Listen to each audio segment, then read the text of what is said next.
Bienvenidos a este canal llamado Yo te lo platico, donde te compartimos la vida y obra de los escritores más famosos de México y del mundo. Esta vez te compartimos un cuento corto del libro El candor del Padre Brown, donde el Padre Brown se convirtió en un personaje tan famoso en Inglaterra como el mismísimo Sherlock Holmes. El Padre Brown es un personaje creado por el escritor inglés Gilbert K. Chesterton. G. K. Chesterton, como era mejor conocido, nació en 1874. Fue un escritor, filósofo y periodista británico católico de inicios del siglo XX. Cultivó, entre otros géneros, el ensayo, la narración, la biografía, la lírica, el periodismo y el libro de viajes. Su personaje más famoso es el Padre Brown, un sacerdote católico de apariencia ingenua, cuya agudeza psicológica lo vuelve un formidable detective y que aparece en más de 50 historias reunidas en 5 volúmenes. Esta vez hemos seleccionado La Cruz Azul. Vamos a comenzar. Por favor, acompáñanos. La Cruz Azul. Bajo la cinta de plata de la mañana y sobre el reflejo azul del mar, el bote llegó a la costa de Harwich y soltó, como enjambre de moscas, un montón de gente, entre la cual ni se distinguía ni deseaba hacerse notable el hombre cuyos pasos vamos a seguir. No, nada en él era extraordinario, salvo el ligero contraste entre su alegre y festivo traje y la seriedad oficial que había en su rostro. Vestía un chaqué gris pálido, un chaleco, y llevaba sombrero de paja con una cinta casi azul. Su rostro, delgado, resultaba trigueño y se prolongaba en una barba negra y corta que le daba un aire español y hacía echar de menos la gorguera isabelina. Fumaba un cigarrillo con parsimonia de hombre desocupado.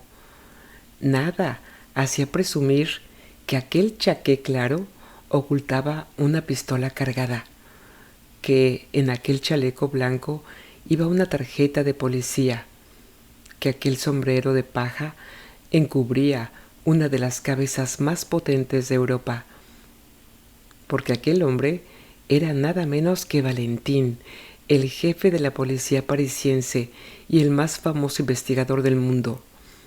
Venía de Bruselas a Londres para hacer la captura más comentada del siglo. Flambeau estaba en Inglaterra.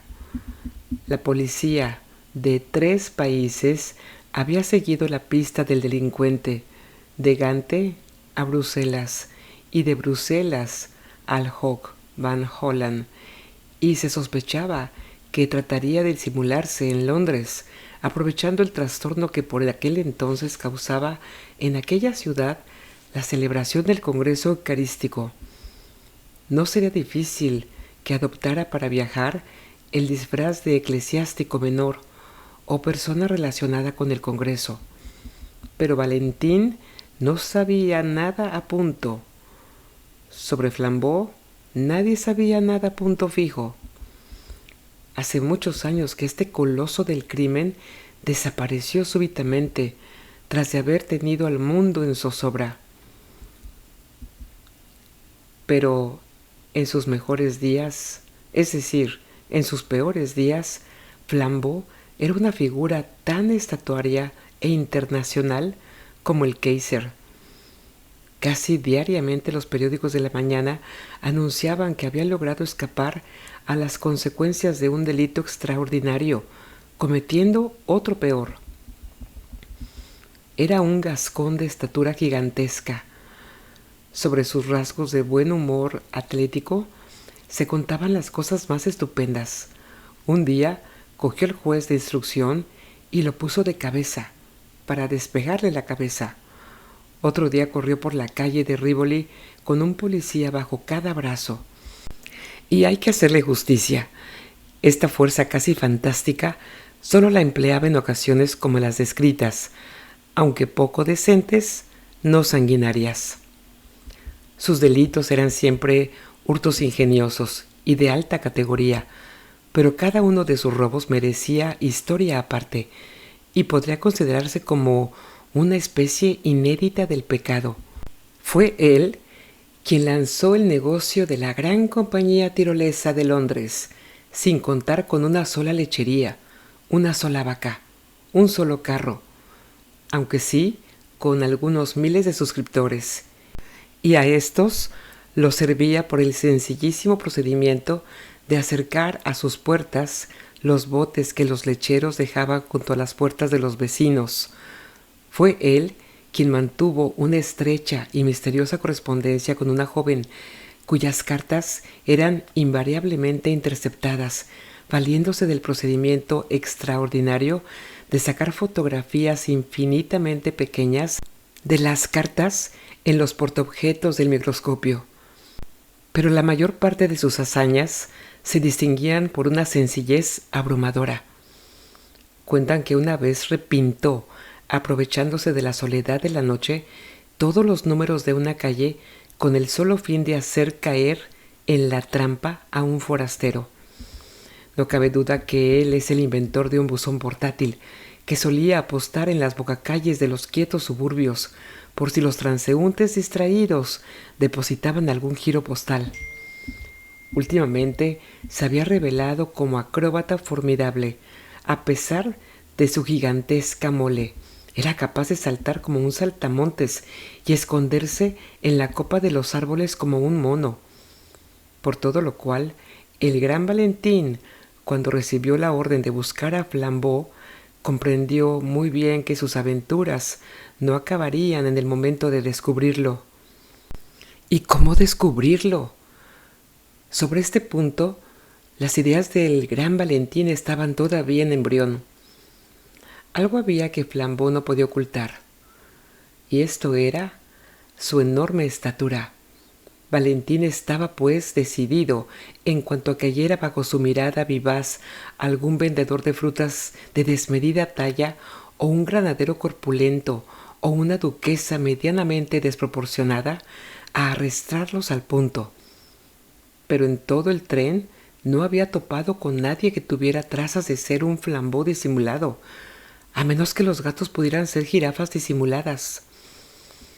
Respecto a los viajeros que venían en su mismo vagón, estaba completamente tranquilo, y la gente que había subido en el tren en Harwich o en otras estaciones no pasaban de 6 pasajeros.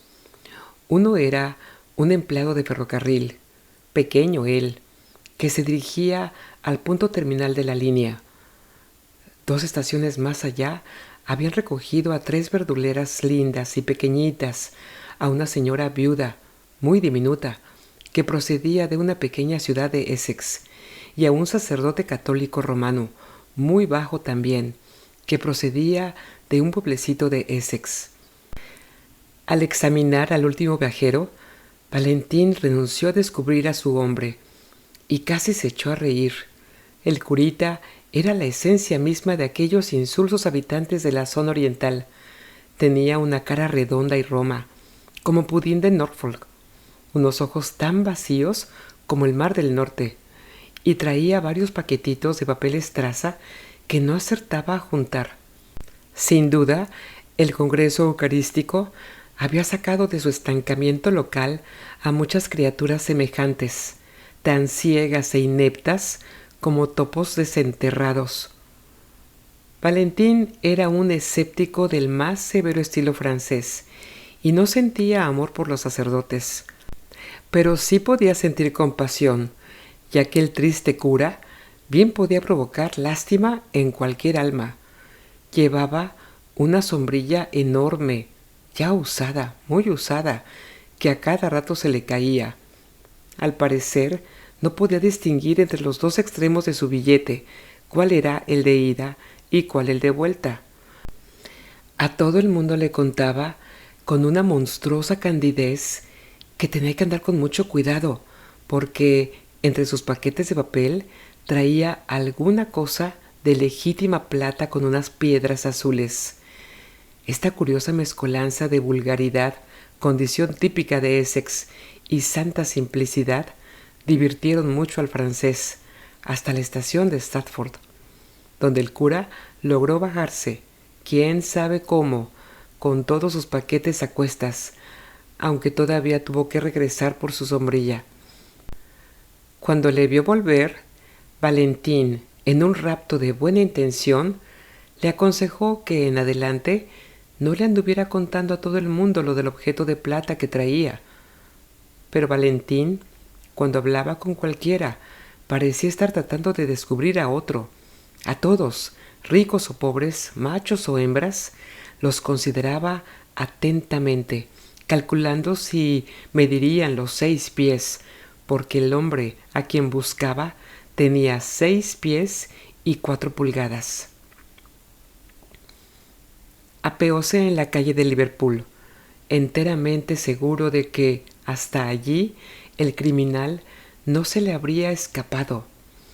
Se dirigió a Scotland Yard, la oficina de la policía, para regularizar su situación y prepararse para los auxilios necesarios, por si se daba el caso. Después encendió otro cigarrillo y se echó a pasear por las calles de Londres. Al pasar la Plaza de la Victoria, se detuvo de pronto. Era una plaza elegante, tranquila, muy típica de Londres, llena de accidental quietud. Las casas, grandes y espaciosas, que la rodeaban, tenían aire a la vez de riqueza y de soledad. El pradito verde que había en el centro parecía tan desierto como una verde isla del Pacífico. De las 4 calles que circundaban la plaza, una era mucho más alta que las otras, como para formar un estrado, y esta calle estaba rota por uno de esos admirables disparates de Londres, un restaurante. Sí, un restaurante que parecía extraviado en aquel sitio y venido del barrio del Soho. Era un objeto absurdo y atractivo, lleno de tiestos con plantas enanas y visillos listados de blanco y amarillo limón. Aparecía en lo alto de la calle y, según los modos de construir habituales en Londres, un vuelo de escalones subía de la calle hacia la puerta principal, casi a manera de escala de salvamento sobre la ventana de un primer piso. Valentín se detuvo, fumando, frente a los visillos listados, y se quedó un rato contemplándolos. Lo más increíble de los milagros está en que acontezcan. A veces se juntan las nubes del cielo para figurar el extraño contorno de un ojo humano. A veces, en el fondo de un paisaje equívoco, un árbol asume la elaborada figura de un signo de interrogación. Yo mismo he visto estas cosas hace pocos días. Nelson muere en el instante de la victoria y un hombre llamado Williams da la casualidad de que asesina un día a otro llamado Williamson, una especie de infanticidio. En suma, la vida posee ciertos elementos de coincidencia fantástica que la gente, acostumbrada a contar solo con lo prosaico, nunca percibe. Como lo expresa muy bien la paradoja de Poe, la prudencia debiera contar siempre con lo imprevisto. Arístides Valentín era profundamente francés y la inteligencia francesa es especial y únicamente inteligencia. Valentín no era máquina pensante, insensata frase, hija del fatalismo y el materialismo moderno. La máquina solamente es máquina, por cuanto no puede pensar. Pero él era un hombre pensante y al mismo tiempo un hombre claro. Todos sus éxitos tan admirables que parecían cosa de magia se debían a la lógica, a esa ideación francesa clara y llena de buen sentido. Los franceses electrizan al mundo, no lanzando una paradoja, sino realizando una evidencia. Y la realizan al extremo que puede verse por la Revolución Francesa. Pero, por lo mismo que Valentín entendía el uso de la razón, palpaba sus limitaciones. Solo el ignorante en motorismo puede hablar de motores sin petróleo. Solo el ignorante en cosa de la razón puede creer que se razone sin sólidos e indisputables primeros principios. Y en el caso no había sólidos primeros principios. A Flambeau le habían perdido la pista en Harwich, y si estaba en Londres, podría encontrarse en toda la escala que va desde un gigantesco trampista que recorre los arrabales de Wimbledon hasta un gigantesco toastmaster en algún banquete del Hotel Metrópoli. Cuando solo contaba con noticias tan vagas, Valentín solía tomar un camino y un método que le eran propios. En tales casos, Valentín se fiaba de lo imprevisto. En casos como este, cuando no era posible seguir un proceso racional, seguía fría y cuidadosamente el proceso de lo irracional. En vez de ir a los lugares más indicados, bancos, puestos de policía, sitios de reunión, Valentín asistía sistemáticamente a los menos indicados. Llamaba a las casas vacías, se metía por las calles cerradas, recorría todas las callejas bloqueadas de escombros, se dejaba ir por todas las transversales que le alejaran inútilmente de las arterias céntricas. Y defendía muy lógicamente este procedimiento absurdo.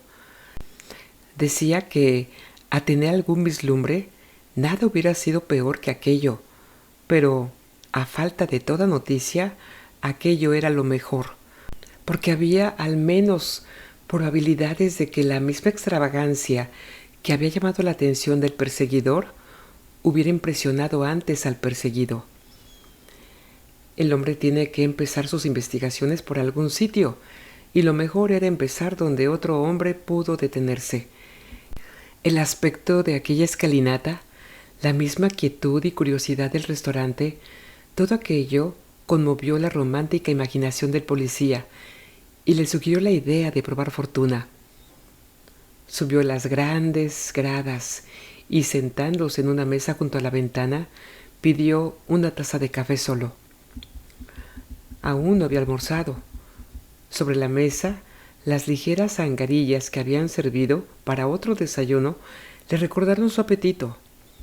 Pidió además un huevo escalfado y procedió pensativo a endulzar su café, sin olvidar ni un momento a Flambeau.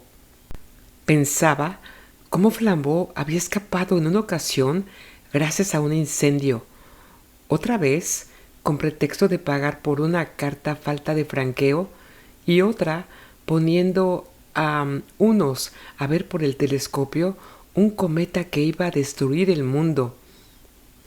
Y Valentín se decía, con razón, que su cerebro de detective y el del criminal eran igualmente poderosos, pero también se daba cuenta de su propia desventaja.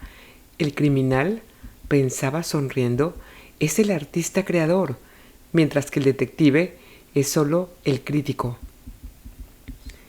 Y levantó lentamente su taza de café hasta los labios, pero la separó al instante.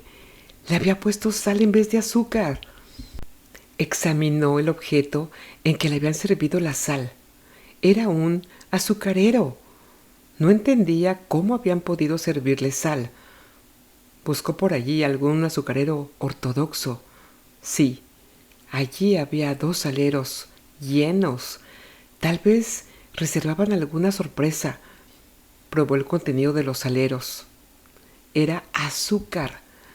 Entonces extendió la vista en derredor con aire de interés, buscando alguna huella de aquel singular gusto artístico que llevaba a poner el azúcar en los saleros y la sal en los azucareros.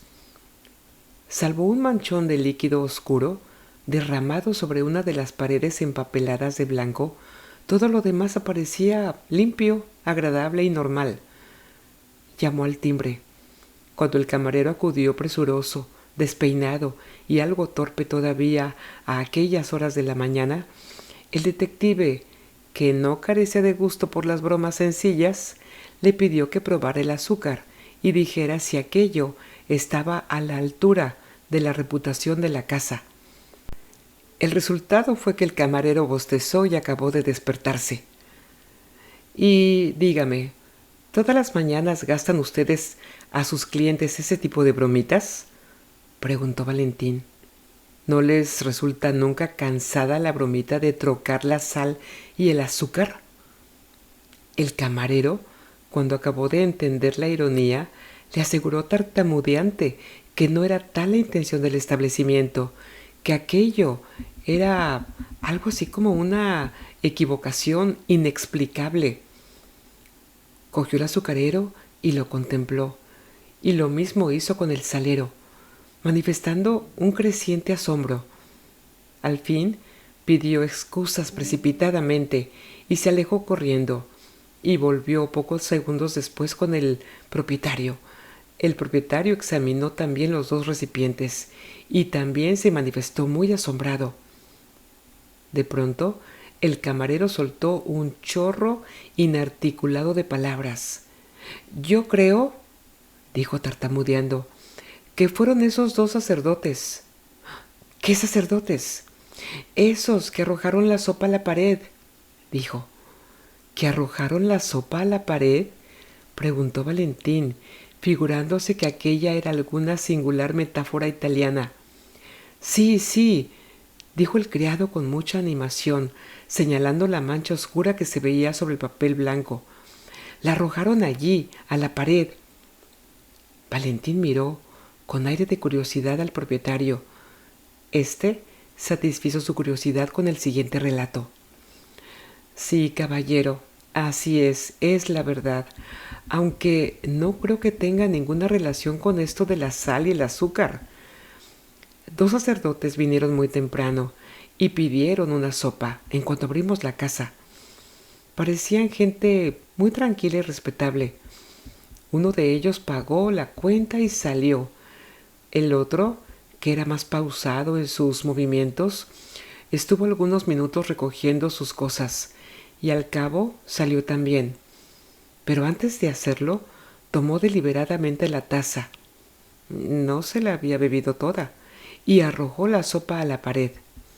El camarero y yo estábamos en el interior. Así apenas si pudimos llegar. Salimos, pero vimos la mancha en el muro, pero el salón estaba completamente desierto. No es un daño muy grande, pero es una gran desvergüenza. Aunque quise alcanzarlos, ya iban muy lejos. Solo pude advertir que doblaban la esquina de la calle Cartwright. El policía se había levantado, puesto el sombrero y empuñado el bastón. En la completa oscuridad en que se movía, estaba decidido a seguir el único indicio anormal que se le ofrecía, y el caso era, en efecto, bastante anormal. Pagó, cerró de golpe tras de sí la puerta de cristales y pronto había doblado también la esquina de la calle.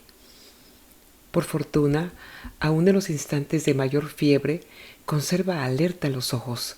Algo le llamó la atención frente a una tienda y al punto retrocedió unos pasos para observarlo. La tienda era un almacén popular de comestibles y frutas, y al aire libre estaban expuestos algunos artículos con sus nombres y precios, entre los cuales se destacaban un montón de naranjas y un montón de nueces. Sobre el montón de nueces había un tarjetón que ponía con letras azules: «Naranjas finas de Tánger, 2 por un penique», y sobre las naranjas una inscripción semejante e igualmente exacta decía: «Nueces finas del Brasil, a 4 la libra». Valentín, considerando los dos tarjetones, pensó que aquella forma de humorismo no le era desconocida por su experiencia de hacía poco rato. Llamó la atención del frutero sobre el caso. El frutero, con su carota bermeja y su aire estúpido, miró a uno y a otro lado de la calle como preguntándole la causa de aquella confusión, y sin decir nada colocó cada letrero en su sitio.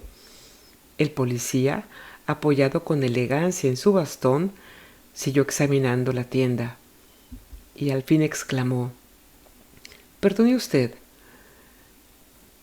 Quisiera hacerle a usted una pregunta referente a la psicología experimental y a la asociación de ideas.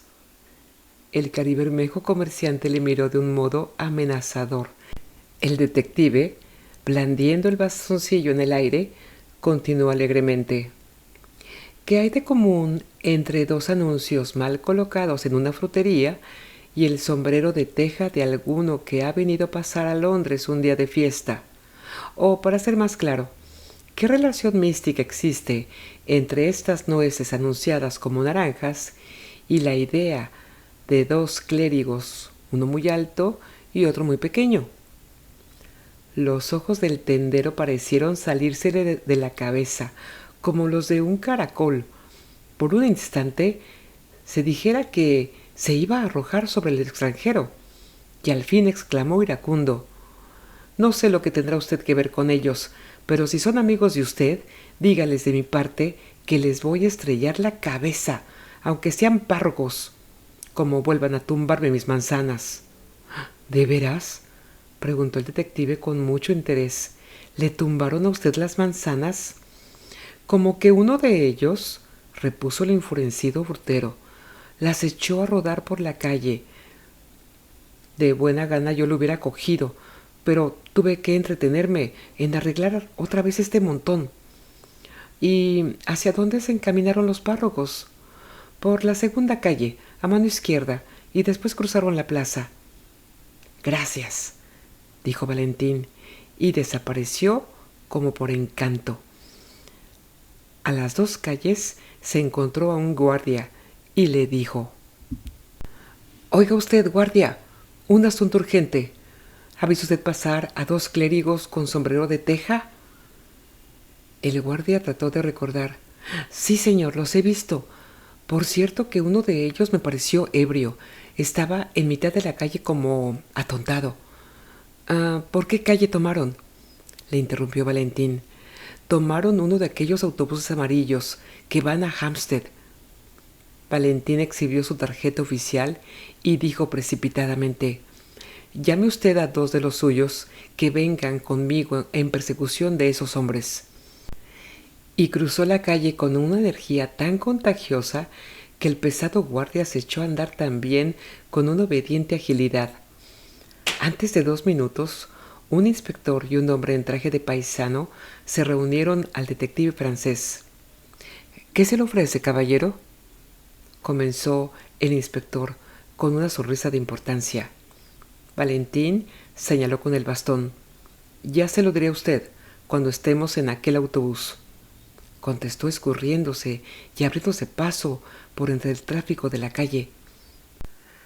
Cuando los 3, jadeantes, se encontraron en el amarillo autobús, el inspector dijo: «Iríamos 4 veces más deprisa en un taxi». «Es verdad», le contestó el jefe plácidamente, «siempre que supiéramos a dónde íbamos». «Pues, ¿a dónde quiere usted que vayamos?», le replicó el otro asombrado. Valentín, con aire ceñudo, continuó fumando en silencio unos segundos, y después, apartando el cigarrillo, dijo: «Si usted sabe lo que va a hacer un hombre, adelántesele, pero si usted quiere descubrir lo que hace, vaya detrás de él. Extravíese donde él se extravíe, deténgase cuando él se detenga, y viaje tan lentamente como él. Entonces verá usted lo mismo que ha visto él, y podrá usted adivinar sus acciones y obrar en consecuencia. Lo único que podemos hacer es llevar la mirada alerta para descubrir cualquier objeto extravagante». «¿Qué clase de objeto extravagante?». «Cualquiera», contestó Valentín, y se hundió en un obstinado mutismo. El autobús amarillo recorría la carretera del norte. El tiempo transcurría inacabable. El gran detective no podía dar más explicaciones, y acaso sus ayudantes empezaban a sentir una creciente y silenciosa desconfianza. ¿Acaso también empezaban a experimentar un apetito creciente y silencioso, porque la hora del almuerzo ya había pasado y las inmensas carreteras de los suburbios parecían alargarse cada vez más, como las piezas de un infernal telescopio. Era aquel uno de esos viajes en que el hombre no puede menos de sentir que se va acercando al término del universo, aunque a poco se da cuenta de que simplemente ha llegado a la entrada del parque de Trumfeld. Londres se deshacía ahora en miserables tabernas y repelentes andrajos de ciudad, y más allá volvía a renacer en calles altas y deslumbrantes y hoteles opulentos. Parecía aquel un viaje a través de 13 ciudades consecutivas. El crepúsculo invernal comenzaba ya a vislumbrarse, amenazador, frente a ellos, pero el detective parisiense seguía sentado sin hablar, mirando a todas partes, no perdiendo un rasgo de las calles que ante él se desarrollaban. Ya habían dejado atrás el barrio de Camden y los policías iban medio dormidos. De pronto, Valentín se levantó y poniendo una mano sobre el hombro de cada uno de sus ayudantes, dio orden de parar. Los ayudantes dieron un salto y bajaron por la escalerilla a la calle, sin saber con qué objeto los habían hecho bajar de esa forma. Miraron en torno, como tratando de averiguar la razón, y Valentín les señaló triunfalmente una ventana que había a la izquierda, en un café suntuoso, lleno de adornos dorados. Aquel era el departamento reservado a las comidas de lujo. Había un letrero: restaurante. La ventana, como todas las de la fachada, tenía una vidriera escarchada y ornamental, pero en medio de la vidriera había una rota, con tal rotura, una rotura negra grande, como una estrella entre los hielos. Al fin, hemos dado con un indicio, dijo Valentín, blandiendo el bastón. Aquella vidriera rota. ¿Qué vidriera? ¿Qué indicio? Preguntó el inspector. ¿Qué prueba tenemos para suponer que sea obra de ellos? Valentín casi rompió su bambú de rabia. Claro que hay 20 probabilidades contra una, pero ¿qué otra cosa podemos hacer? ¿No ve usted que estamos en el caso de seguir la más nimia sospecha o de renunciar e irnos a casa a dormir tranquilamente? Empujó la puerta del café, seguido de sus ayudantes, y pronto se encontraron todos sentados ante un lunch tan tardío como anhelado. De tiempo en tiempo echaba una mirada a la vidriera rota, pero no por eso veían más claro el asunto. Al pagar la cuenta, Valentín le dijo al camarero: «Veo que se ha roto la vidriera, ¿eh?» «Sí, señor», dijo éste muy preocupado con darles el cambio, sin hacer mucho caso de Valentín. Valentín, en silencio, añadió una propina considerable. Ante esto, el camarero se puso comunicativo. «Sí, señor, una cosa increíble». «¿De verdad? Cuéntenos usted cómo fue», dijo el detective, como sin darle mucha importancia. «Verá usted. Entraron dos curas, dos párrocos forasteros, de esos que andan ahora por aquí. Pidieron algunas cosillas de comer. Comieron muy quietecitos. Uno de ellos pagó y se salió. El otro iba a salir también, cuando yo advertí que me habían pagado el triple de lo debido. «Oiga usted», le dije, «me han pagado ustedes más de la cuenta». «Ah», me contestó con mucha indiferencia. «Sí», le dije, y le enseñé la nota. «Bueno, lo que pasó es inexplicable». «¿Por qué?» «Porque yo hubiera jurado por la Santísima Biblia que había escrito en la nota 4 chelines, y me encontré ahora con la cifra de 14 chelines. «¿Y después?», dijo Valentín lentamente, pero con los ojos llameantes. «Después El párroco que estaba en la puerta me dijo muy tranquilamente: lamento enredarle a usted con sus cuentas, pero es que voy a pagar por la vidriera. ¿Qué vidriera? La que ahora mismo voy a romper. Y descargó allí la sombrilla. Los tres lanzaron una exclamación de asombro y el inspector preguntó en voz baja: ¿Se trata de locos escapados? El camarero continuó, complaciéndose manifiestamente en su extravagante relato. Me quedé tan espantado que no supe qué hacer. El párroco se reunió al compañero y doblaron por aquella esquina, y después se dirigieron tan deprisa hacia la calle de Bullock que no pude darles alcance, aunque eché a correr tras ellos. ¡A la calle de Bullock!, ordenó el detective. Y salieron disparados hacia allá, tan veloces como sus perseguidos. Ahora se encontraron entre callecillas enladrilladas que tenían aspecto de túneles, callecitas obscuras que parecían formadas por la espalda de todos los edificios. La niebla comenzaba a envolverlos y aún los policías londinenses se sentían extraviados por aquellos parajes. Pero el inspector tenía la seguridad de que saldrían por cualquier parte al parque de Hampstead. Súbitamente, una vidriera iluminada por luz de gas apareció en la oscuridad de la calle como una linterna. Valentín se detuvo ante ella. Era una confitería. Vaciló un instante y, al fin, entró hundiéndose entre los brillos y los alegres colores de la confitería. Con toda gravedad y mucha parsimonia, compró hasta 13 cigarrillos de chocolate. Estaba buscando el mejor medio para entablar un diálogo, pero no necesitó él comenzarlo.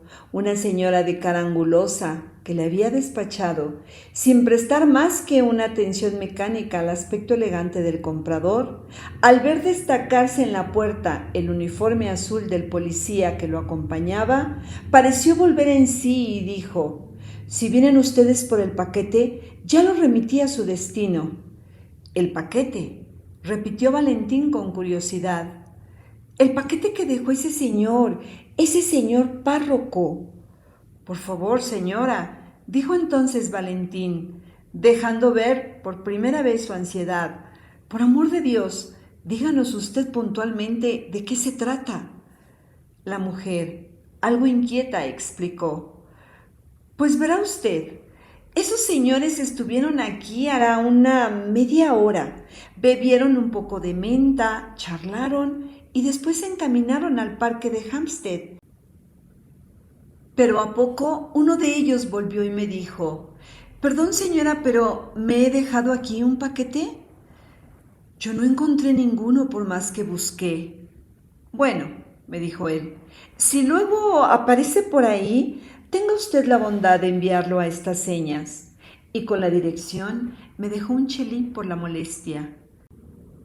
Y en efecto, aunque yo estaba segura de haber buscado bien, poco después me encontré con un paquetito de papel de estraza y lo envié al sitio indicado.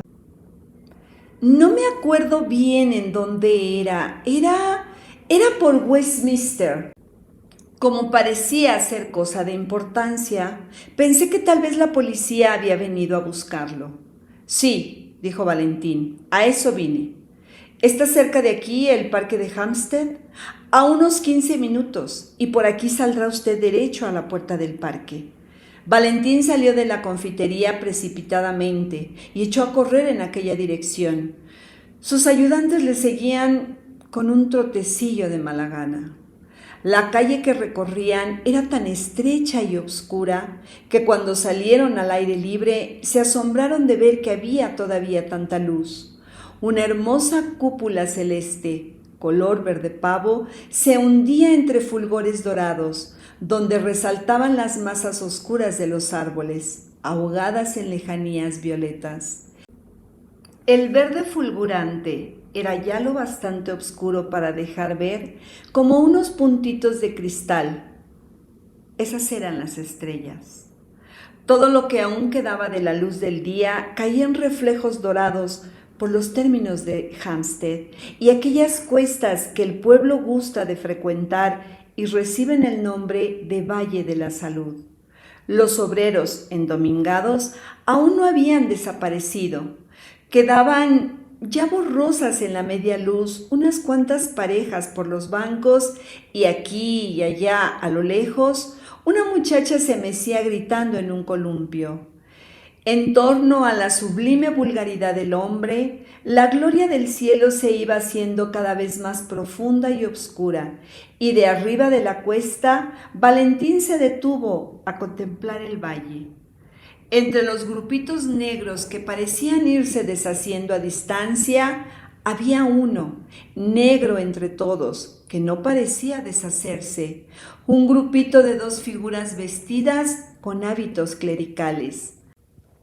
Aunque estaban tan lejos, Valentín pudo darse cuenta de que una de las dos figuras era más pequeña que la otra, y aunque el otro hombre andaba algo inclinado como hombre de estudio, y cual si se tratara de no hacerse notar, a Valentín le pareció que bien medía unos 6 pies de talla.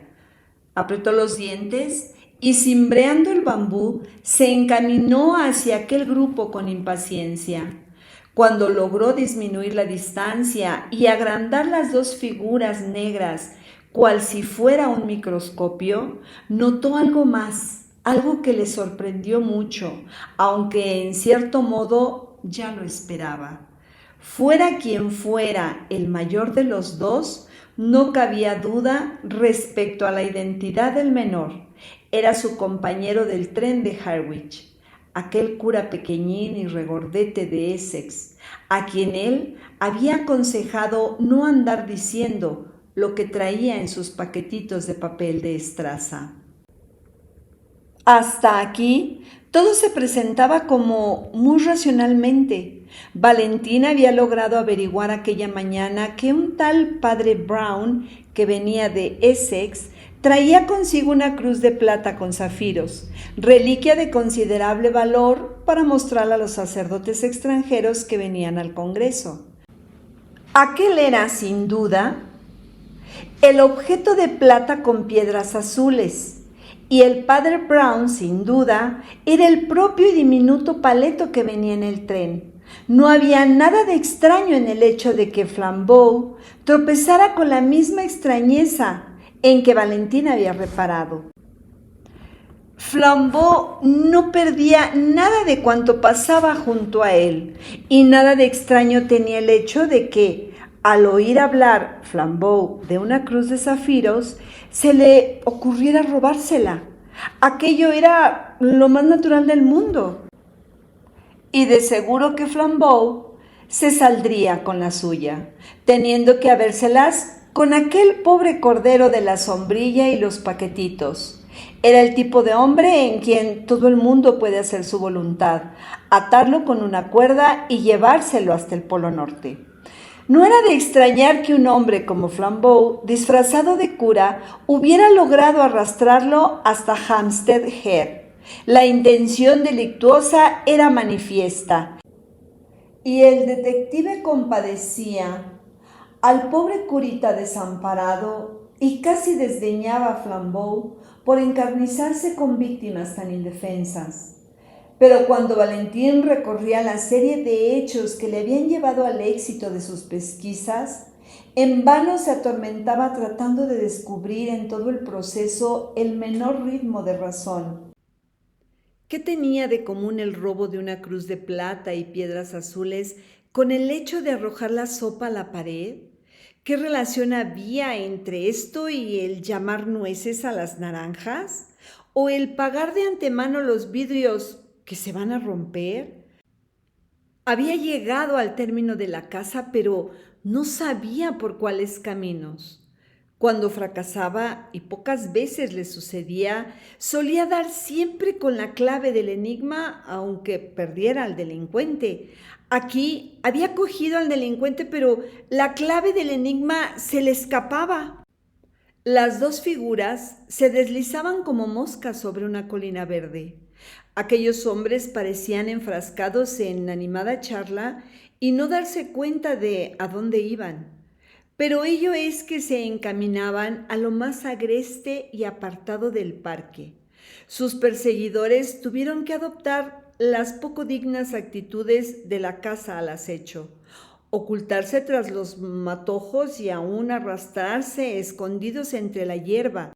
Gracias a este desagradable procedimiento, los cazadores lograron acercarse a la presa lo bastante como para oír el murmullo de la discusión, pero no lograban entender más que la palabra razón, frecuentemente repetida en una voz chillona y casi infantil.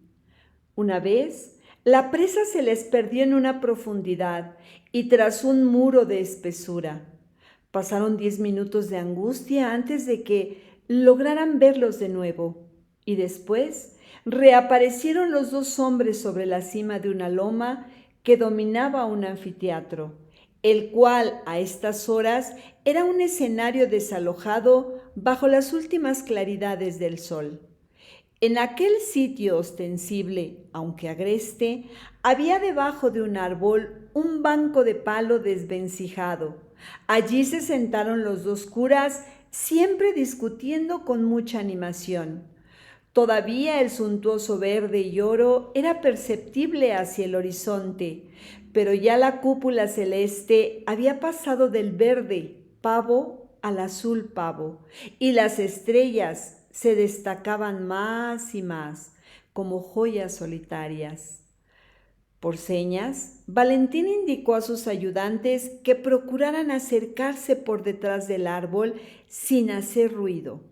Allí lograron, por primera vez, oír las palabras de aquellos extraños clérigos. Tras haber escuchado unos 2 minutos, se apoderó de Valentín una duda atroz. Si habría arrastrado a los dos policías ingleses hasta aquellos nocturnos campos para una empresa tan loca como sería la de buscar higos entre los cardos.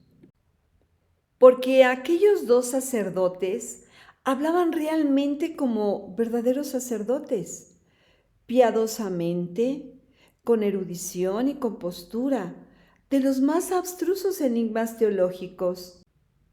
El curita de Essex hablaba con la mayor sencillez de cara hacia las nacientes estrellas. El otro inclinaba la cabeza como si fuera indigno de contemplarlas.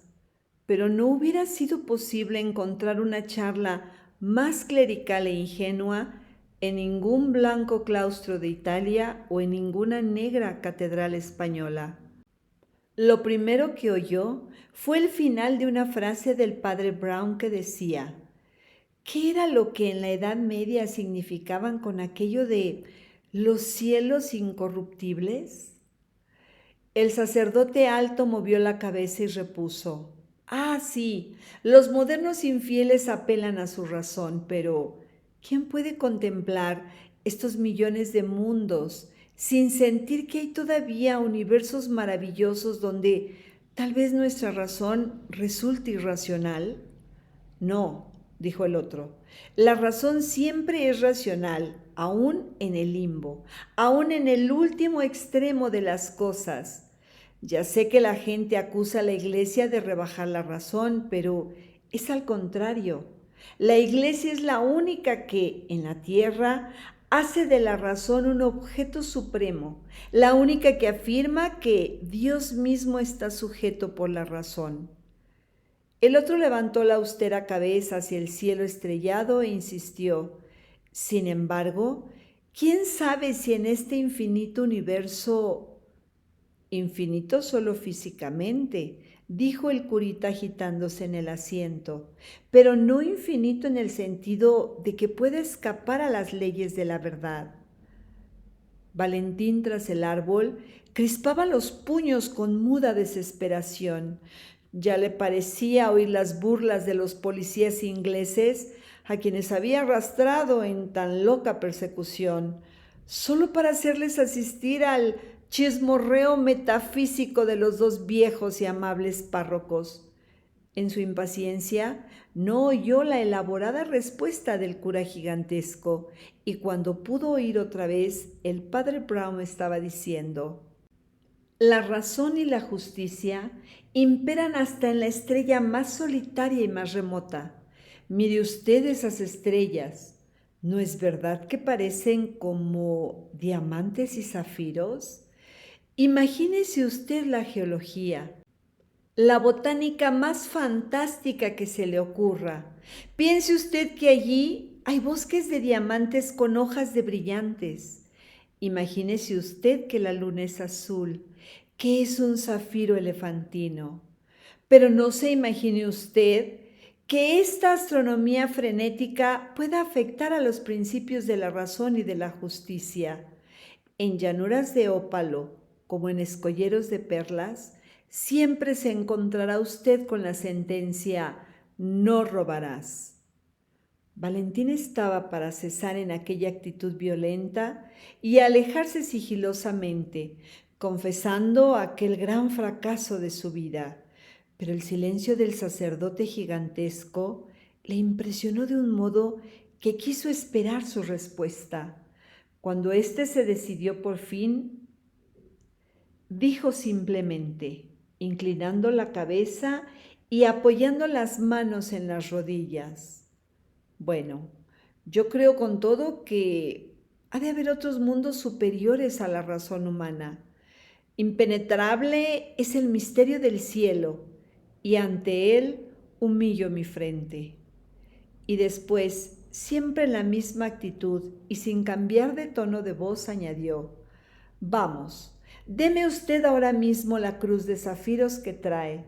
Estamos solos y puedo destrozarle a usted como a un muñeco. Aquella voz y aquella actitud inmutables chocaban violentamente con el cambio del asunto. El guardián de la reliquia apenas volvió la cabeza. Parecía seguir contemplando las estrellas. Tal vez no entendió, tal vez entendió, pero el terror le había paralizado. Sí, dijo el sacerdote gigantesco sin inmutarse. Sí, yo soy Flambeau. Y tras una pausa añadió: vamos, ¿quiere usted darme la cruz de una vez? No, dijo el otro, y aquel monosílabo tuvo una extraña sonoridad. Flambeau depuso entonces sus pretensiones pontificales. El gran ladrón se retrepó en el respaldo del banco y soltó la risa. No, dijo, no quiere usted dármela, orgulloso prelado. No quiere usted dármela, célibe borrico. ¿Quiere usted que le diga por qué? Pues porque ya la tengo en el bolsillo del pecho. El hombrecillo de Essex volvió hacia él, en la penumbra, una cara que debió de reflejar el asombro, y con la tímida sinceridad del secretario privado exclamó: ¿pero está usted seguro? Flambeau aulló con deleite. Verdaderamente, dijo, es usted tan divertido como una farsa en 3 actos. Sí, hombre de Dios, estoy enteramente seguro. He tenido la buena idea de hacer una falsificación del paquete y ahora, amigo mío, usted se ha quedado con el duplicado y yo con la alhaja. Una estratagema muy antigua, padre Brown, muy antigua. Sí, dijo el padre Brown, alisándose los cabellos con el mismo aire distraído. Ya he oído hablar de ella. El coloso del crimen se inclinó entonces hacia el rústico sacerdote con un interés repentino. ¿Usted ha oído hablar de ella? ¿Dónde? Bueno, dijo el hombrecillo con mucha candidez. Ya comprenderá usted que no voy a decirle el nombre. Se trata de un penitente, un hijo de confesión, ¿sabe usted? Había logrado vivir durante 20 años con gran comodidad gracias al sistema de falsificar los paquetes de papel de estraza. Y así, cuando comencé a sospechar de usted, me acordé al punto de los procedimientos de aquel pobre hombre. ¿Sospechar de mí?, repitió el delincuente con curiosidad cada vez mayor. Tal vez tuvo usted la perspicacia de sospechar cuando vio usted que yo le conducía a estas soledades. No, no, amigo, desde luego que no, dijo Brown como quien pide excusas. No, verá usted. Yo comencé a sospechar de usted en el momento en que por primera vez nos encontramos. Debido al bulto que hace en su manga el brazalete de la cadena que suelen ustedes llevar. Pero, ¿cómo demonios ha oído usted hablar siquiera del brazalete? ¿Pero qué quiere usted, amigo? Nuestro pobre rebaño, dijo el padre Brown, arqueando las cejas con aire indiferente. Cuando yo era cura de Hartlepool, había allí 3 con el brazalete, de modo que, habiendo desconfiado de usted desde el primer momento, como usted comprende, quise asegurarme de que la cruz quedaba a salvo de cualquier contratiempo, y hasta creo que me he visto en el caso de vigilarle a usted. ¿Sabe usted? Finalmente vi que usted cambiaba los paquetes, y entonces, verá usted, yo los volví a cambiar y después dejé el verdadero por el camino. ¿Que lo dejó usted? Repitió Flambeau y por la primera vez el tono de su voz no fue ya triunfal. Vea usted cómo fue, continuó el curita con el mismo tono de voz. Regresé a la confitería aquella y pregunté si me había dejado por ahí un paquete y di ciertas señas para que lo remitieran si acaso aparecía después. Yo sabía que no me había dejado antes nada, pero cuando regresé a buscar lo dejé realmente. Así, en vez de correr tras de mí con el valioso paquete, lo han enviado a estas horas a casa de un amigo mío que vive en Westminster. Y luego añadió amargamente, también esto lo aprendí de un pobre sujeto que había en Hartlepool. Tenía la costumbre de hacerlo con las maletas que robaba en las estaciones. Ahora el pobre está en un monasterio. Oh, tiene uno que aprender muchas cosas, ¿sabe usted? Prosiguió sacudiendo la cabeza con el mismo aire del que pide excusas. No puede uno menos de portarse como sacerdote. La gente viene a nosotros y nos los cuenta todo. Flambeau sacó de su bolsillo un paquete de papel de estraza y lo hizo pedazos. No contenía más que papeles y unas barritas de plomo. Saltó sobre sus pies revelando su gigantesca estatura y gritó: «No le creo a usted. No puedo creer que un patán como usted sea capaz de eso. Yo creo que trae usted consigo la pieza, y si usted se resiste a dármela, ya ve usted, estamos solos. La tomaré por la fuerza». No, fíjese que no, dijo con naturalidad el padre Brown, y también se puso de pie. No la tomará usted por fuerza, primero, porque realmente no la llevo conmigo, y segundo, porque no estamos solos. Flambeau se quedó suspenso. Detrás de este árbol, amigo mío, le dijo el padre Brown, están 2 forzudos policías, y con ellos el detective más notable que hay en la tierra. ¿Me pregunta usted que cómo vinieron? Pues porque yo los atraje naturalmente. ¿Que cómo lo hice? Pues se lo contaré a usted si se empeña. Por Dios. ¿No comprende usted que trabajando entre la clase criminal aprendemos muchísimas cosas? Desde luego, yo no estaba seguro de que usted fuera un delincuente, y nunca es conveniente hacer un escándalo contra un miembro de nuestra propia iglesia. Así que procuré antes probarle a usted para ver si a la provocación se descubría usted de algún modo.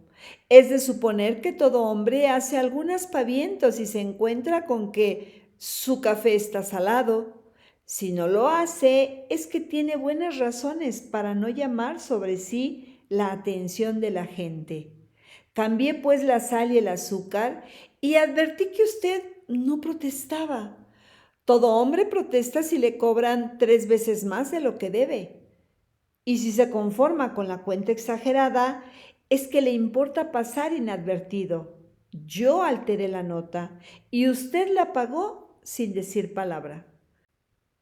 Todo parecía indicar que de un momento a otro Flambeau saltaría como un tigre, pero por el contrario, se estuvo quieto, como si le hubieran amansado con un conjuro.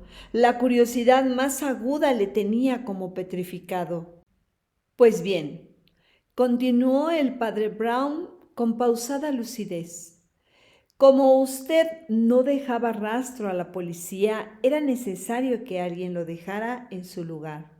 Y a donde quiera que fuimos juntos, procuré hacer algo que diera motivo a que se hablara de nosotros para todo el resto del día. No causé daños muy graves por lo demás. Una pared manchada, unas manzanas por el suelo, una vidriería rota, pero en todo caso salvé la cruz, porque hay que salvar siempre la cruz. A esta hora está en Westminster.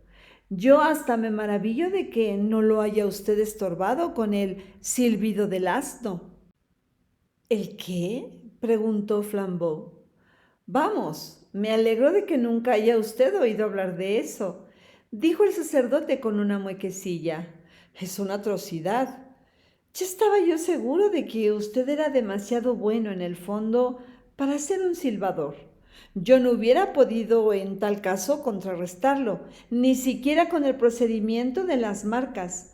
No tengo bastante fuerza en las piernas. Pero, ¿de qué me está usted hablando?, preguntó el otro.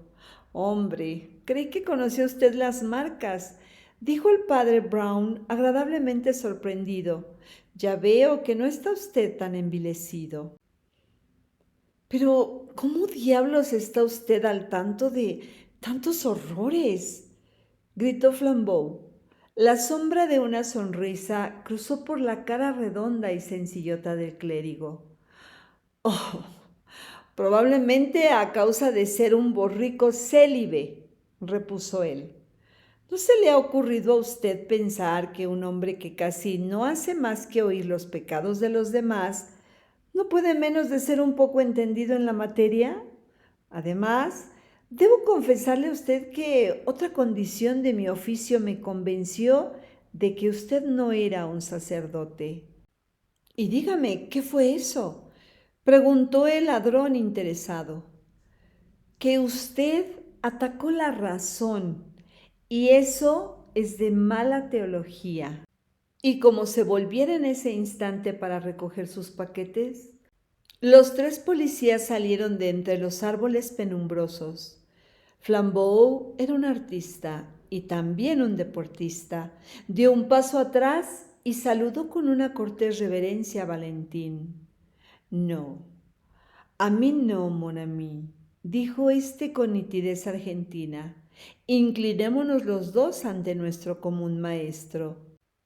Y ambos se descubrieron con respeto, mientras el curita de Essex hacía como que buscaba su sombrilla. Fin. Y así, con este detective tan singular, damos por terminada la transmisión de este día. Sanedid y yo, Alondra, agradecemos tu atención. Si te ha gustado, regálanos tu like, suscríbete y comparte.